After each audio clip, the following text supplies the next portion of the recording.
All right, guys, welcome to the weekly fishing report. Didn't get to get out on the water this week at all. Been wide open, just a lot of stuff going on. But I'll be going this weekend. So, as always, if I don't get to get on the water, I'm kind of going to give you an idea of what I'm going to be doing.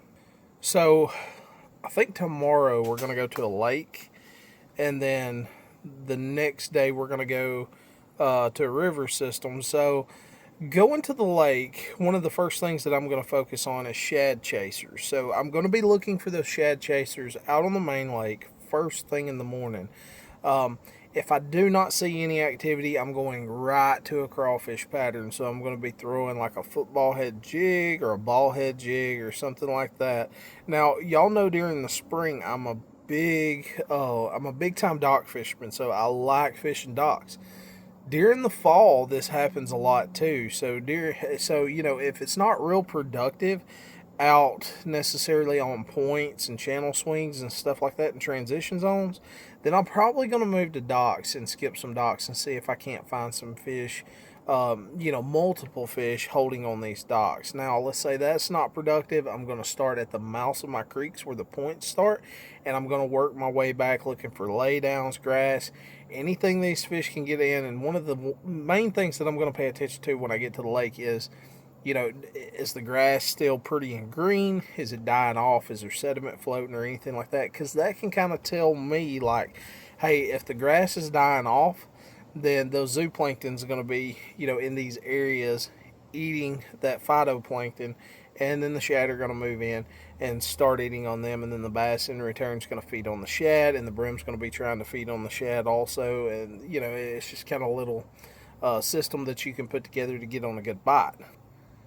Now, the next thing that I'm going to be looking for, like if I'm out on the river system, most of the river systems that I fish, like the Tennessee River and just some other river systems here close to my home in Alabama, um, certain rivers, I don't see a whole lot of fish feeding on those little threadfin. It's like they're either feeding on big gizzards or they're feeding on crawfish, frogs, um, the bigger type bait that these fish can eat because the fish are bigger. I mean, they've got to eat, hundreds of thousands of shad to really, get a full belly.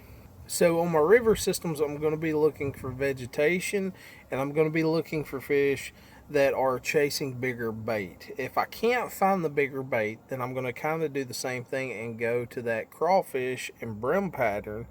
But I'm really, really looking on those sloppy areas where like there's some floating vegetation or something like that I can throw a frog on top of, something simple and those terms. But now here's the thing: this time of year, really, because the fish have seen frogs so much. There's one frog that I really like to use. To me, the brand doesn't really matter, but it's the bottom of the frog. So I typically like to go with either a brown or a black frog. Number one, the brown and the black, it's more of a natural uh, color and profile. So, it can pass as a frog, it can pass as a brim, it can pass as a rat on top of the water, multiple different things. So, keep those colors really, really simple. Same with the lake, if I'm targeting, shad, I'm going to be using something that's very, very natural in color, whether that's a green pumpkin, a watermelon seed. I typically don't like to go with my whites. I typically like to go with my translucent colors, so things that are like the Minimax chatterbait with that spot killer color. Just something very, very natural.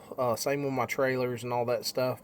Translucent bait, I'm going to mix in something with a little bit of brightness in it, but translucent also. So maybe like a sexy shad mooch minnow. So, you've kind of got that bright blue back, but then you got that kind of translucent belly with a little bit of silver flake in it. So, just keep your stuff really simple, and I guarantee you'll catch more fish. But, we'll go out there this weekend, see what happens, round you guys up some videos. I really appreciate the support. I'll see you next week, or well, I'll see you Sunday. Don't forget, new videos drop Sunday, 4 o'clock. Make sure to check them out. See y'all.